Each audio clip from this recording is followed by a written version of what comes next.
So what does a couple take with them on a 4-week trip in a Triumph TR4A? Stick around to see what we did right and what we could have done better. Hi, this is Dave with Dave's TR4A. Thanks for coming back to my channel. So in this video, we're going to go over what we decided to bring with us on our trip since we were going to be gone for 4 weeks. We were always a great source of amusement to people standing around the hotel entrances. We pulled up in our little Triumph sports car. The standard question was, did you guys drive that here? Did you trailer it? Anyway, here we go. Well, here's a picture of the original group minus one person, I think, Mike Cook, who lives at Lake Cumberland. I don't think he made it to this drive, but this was Cincinnati to the Motor Speedway Museum in Indianapolis and back in one day just to kind of get an idea of what everybody's fuel economy was. So the reason I'm posting this picture here is that there was a significant change for us in the scope of the trip itself. So Bob Pollitt is the guy in the far left-hand side with the yellow hat. This whole trip to Pikes Peak was his idea, his bucket list item, and we all just kind of followed along. So, well, we had 1 week to do this trip.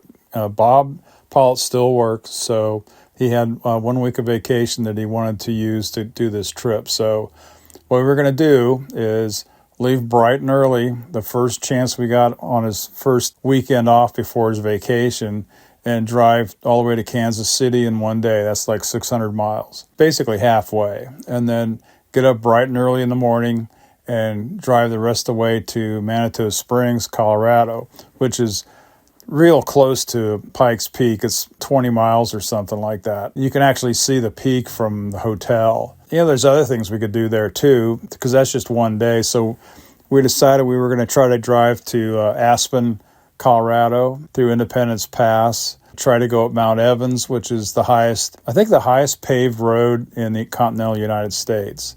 That mountain is about 100 feet or something higher than Pikes Peak. There's the Garden of God. There's a lot of stuff to do there. So anyway, the original plan was to drive out, see everything, do what we could, and then drive back and be home in a week. So I went home, and Colleen had known about it, and she had said she would like to go too, so that was going to be fun. So she got to thinking, and she says, Dave, we don't have to be back in a week. We're retired. And, we have a nephew that lives out in Albuquerque and everything. So why don't we see what else we can go see? So that's what increased our scope from going just out to Colorado and back to 6,400 miles and going, to see all the sites we could see. And, of course, that really expanded our luggage requirements because, we're thinking, well, we got to have 4 weeks of clothes and medicine and all kinds of stuff. So that's how the scope of the trip grew from 1 week to 4 weeks. I'm going to break up what we traveled with into these 4 categories. Number 1, clothes, and then number 2 is medical, number 3 is electronics, and number 4 is spare parts and oil. No one is more important than the other, so there's no real precedence here. I'm just listing them for you. So we have 3 places we can store things. First is inside the car, behind the seats on the shelf. Secondly is in the trunk. And third and final is what can we put on the luggage rack? So I want to talk about what I stored inside the car first. Number 1 is the little small cooler we have that'll fit in between the seats, kind of in line with the frame. And that's got Colleen's diabetic supplies in it. And it's got water and snacks and whatever that we have to keep refrigerated or cool. I wanted to show a picture of the rear of the car on the shelf in the back behind the seats with everything in there, but there's just no easy way to do it. With all that back there, we had to keep the top up while we were traveling, which is fine with us because it just get buffeted too much with the wind on the freeway and everything, but it was pretty well packed, I'll have to say. So moving to the trunk, let's talk about spare parts first. Number 1, I had a spare rotor and distributor cap for my distributor. I had a set of 4 plugs. I had a fuel pump rebuilt, ready to go, using the Roadster Factory kit that's got the diaphragm that's resistant to ethanol fuels, which is what I haven't been running in the car now for several years. Fan belt, an air compressor, and tire plugs to repair the tires if I have to. Tools, of course, electrical tape, Gorilla tape. I had 3 quarts of Brad Penn 2050 weight oil. I had 1 quart of MT90 for the transmission. Rain-X, a couple other things. I think I had some spray window cleaner, and a roll of paper towels, and some shop towels and stuff like that. So that basically takes care of all the support stuff for the car. Okay, so these bags contain Colleen's travel stuff, and it's got some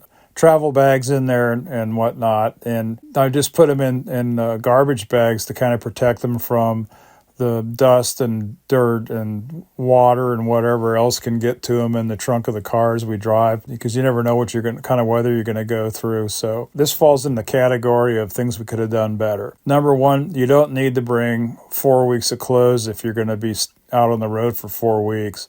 We didn't know that. The reason is because practically every hotel you go to nowadays has a guest laundry. So all you got to do is either, bring some liquid laundry detergent with you, or just stop at a Walmart and pick some up, which is what we did. Realistically, we probably could have gotten away with, like a week or a week and a half's worth of clothes each and been able to get by just fine. That would have allowed us to bring some other seasonal stuff that would have been nice to have, like, maybe some light jackets or heavy jackets or whatever, sweaters and stuff, because once you get up in the mountains, even in June, it was, if you saw any of the videos, you're driving through a lot of snow once you get up pretty high, over like 10,000 feet. So it's, it's one of those things you learn as you drive. So I'm just passing that on to you guys. If you're going to go on a trip in your car for an extended period of time, just bring some laundry detergent with you and do a load of laundry in the hotel laundry.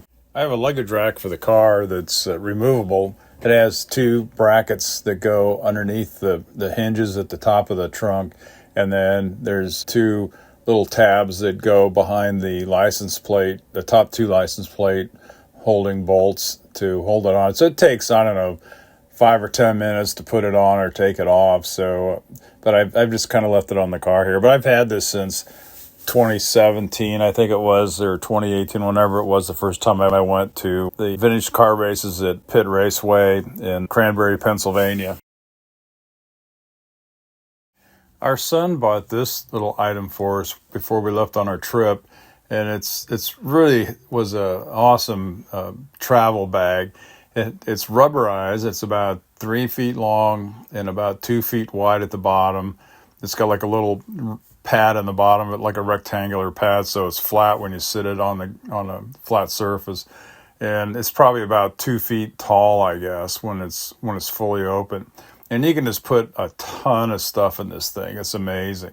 And the way it seals is pretty ingenious. The 2 open ends, the sides of the open end of it have about a 2-inch wide strip of some kind inside it that's a reinforcement. So you basically put those 2 together and just start folding it over on itself and work it down to where it's there's no more space left, or it's down to where the bag is completely full. And then you use these straps to hold the thing together.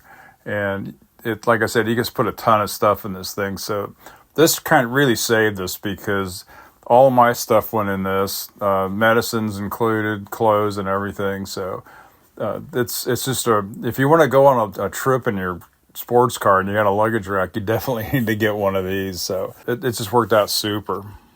The last topic I want to talk about is related to the electronic devices you're going to take with you for things like navigation, video recording, storing the video as you record it, and how are you going to power these devices. So let's talk about navigation first. In our case, I had a 2-part plan on navigation. And the first was to use an app called Google Directions to locate destinations on our trip that we wanted to hit, and that would give us kind of a general idea of how far we're going to go and relative distances between places to generate kind of a overall general path of where all we wanted to go and all the sites and destinations we wanted to see. So once we had our total route, it was pretty easy to take that Google Directions and pick daily destinations that we wanted to hit. And we tried to go like between 300 and 400 miles a day. And so that way we would leave about, 8 o'clock or 9 o'clock in the morning once we got the car packed and everything. And I would just load in our next destination on Waze, and off we went. So, and we would get to our destination, like 3 or 4 o'clock in the afternoon. So it was still early enough to where we could relax a little bit and go grab a bite to eat and kind of and just, take it easy.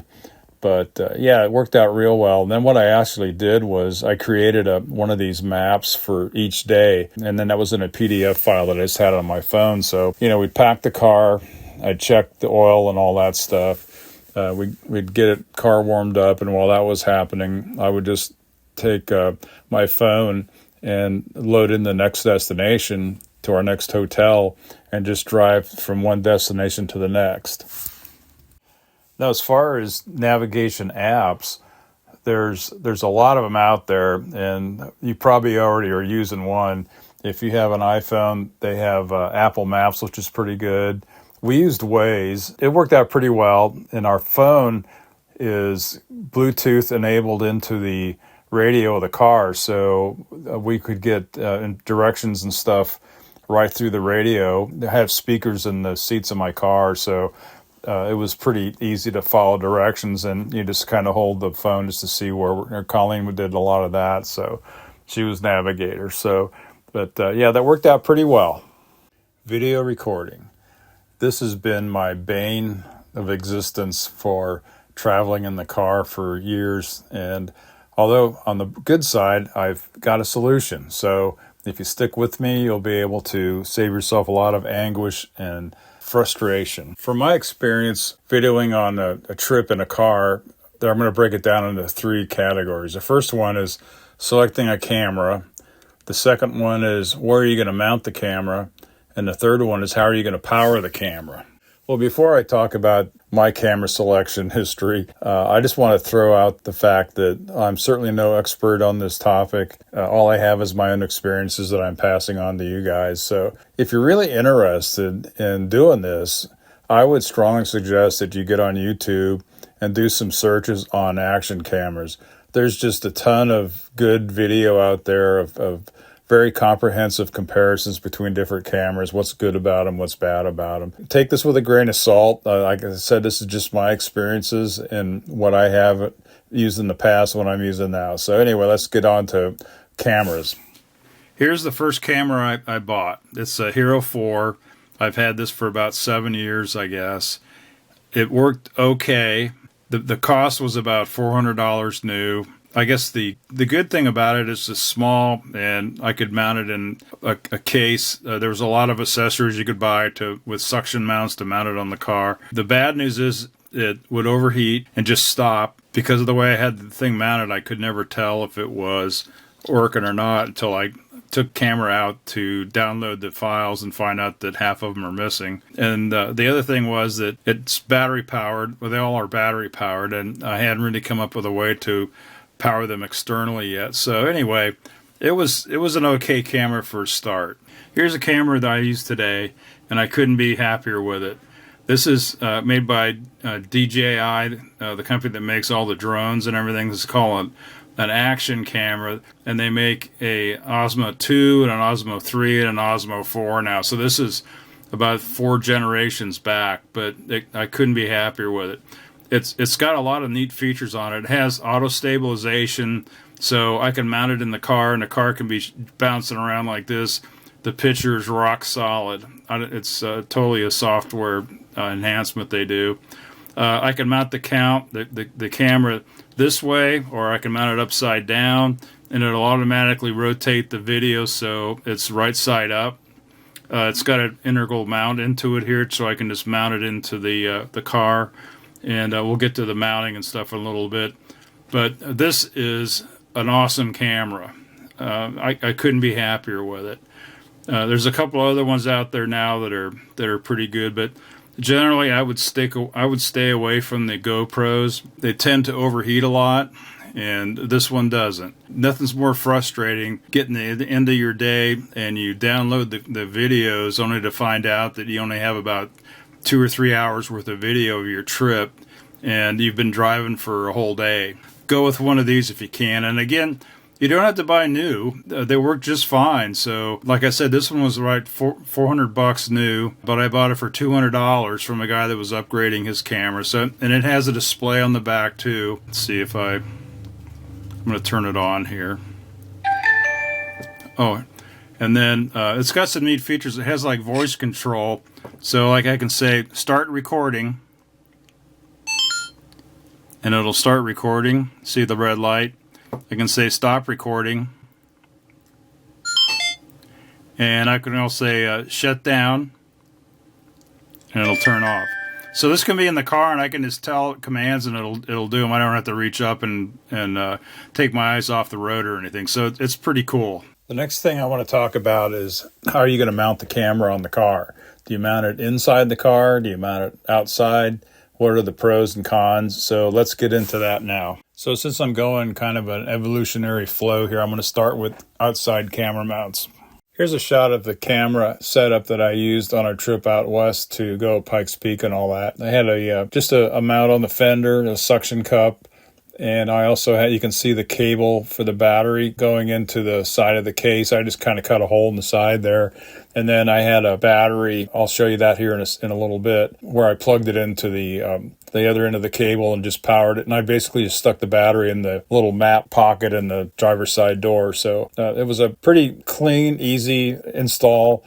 And the only problem was noisy with the wind noise. And if the weather was bad, like if it started raining or snowing or something, there was no way to clean the lens off. So it was just, catch as catch can. And then the other issue that was really bad on this was as the camera overheated and quit, which GoPros tend to do, I had no idea because you can't really see the little blinking light in the back of the camera from inside the car. I'd be driving the whole day. We'd stop at our hotel. I go to download pictures and video off the camera, and there'd only be a couple hours of it there, and then the rest of it would be gone just because the camera locked up. So here's what I've been using lately, and this has worked out really, really well with the Osmo camera. I've mounted it inside. I've abandoned the outside mount. Ran into some problems on our trip out west where if it was raining, it would just completely cloud up the lens on the camera. Even though it was in a waterproof case, it was hard to see what you were doing. This way, it's in behind the windshield wipers, so it'll clean the windshield as we drive. So, but yeah, it works out really well. Here, I'll just turn it on here for a sec. So and now it's running. If I just say start recording, see, it'll start recording. Stop recording, and it stops recording. So yeah, it's totally hands-free. It works out really well. So let me talk about batteries next. If we talk about the power connections, you can use the batteries in it, but they last about an hour or so. It's kind of a pain to constantly change the batteries. So what you can do is buy one of these cables. It's got a USB-C connector on it, and it'll plug into the camera. And then you can either do one of two things. You can buy one of these battery packs. I picked one of these up. I think it's about $30 or something like that. And these will run the camera all day long. And you don't have to do anything other than just buy one of these. And you can sit it in between your seats or whatever, and you're good to go for the rest of the day. The bad news is you have to charge it up at the end of the day. So the other alternative is to do like what I did here. And if you're up to it, go ahead and add a USB port to your switch 12 volt line in your car. That would be the green wire. So it's only powered up when the key is on. So you can do that too, and then you don't have to worry about charging the battery for the camera. It's just run by the car all day long. So that's it for the batteries. And the the cameras, as I said, I really like this the Osmo Pro camera. It's works out really well. So let's go on to the next topic. So the last topic I'm going to go over on videoing is, where do you store this data, these massive amounts of data that you're going to collect every day? What I did is I came up with an external hard drive. Here's an example of the first day of the drive to the 6-pack trials last September, and you'll see there's like 172 gigabytes of just raw data that you're going to download off your camera into your drive. So that's a real problem.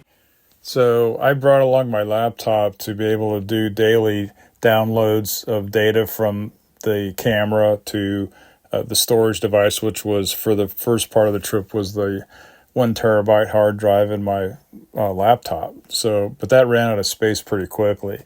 So what I ended up doing was just going to a Walmart on the way there somewhere, I forgot where it was, and picked up a 2 terabyte backup drive for $64 and used that to offload data off the camera every day. The problem is, it's just you're going through a USB port to come out of the camera and then go back into the storage device. You're looking at about 2.5 or 3 hours of just downloading data. What we ended up doing was we'd get into our room and have the luggage there and everything. First thing I did was unpack my laptop, get it set up with a camera to start downloading the data, and then we'd go see the sights or whatever, go to eat dinner or something. So you have to keep that in mind. It's going to take a little time to download the data. Well, I'm going to end the video here. I hope I've been able to pass along a few decent nuggets of information. So if anybody out there is considering doing a long drive like this, that maybe take advantage of things that I learned or that we learned on our trip. And it's definitely worth the effort to do it. It's a once in a lifetime trip. I get tired of saying that all the time, but it really is the truth. I mean, this was just a great time. We met some wonderful people and saw some just incredible sights. And it was the car ran perfectly, and we were just really had a good time. That's it for now. Please like and subscribe.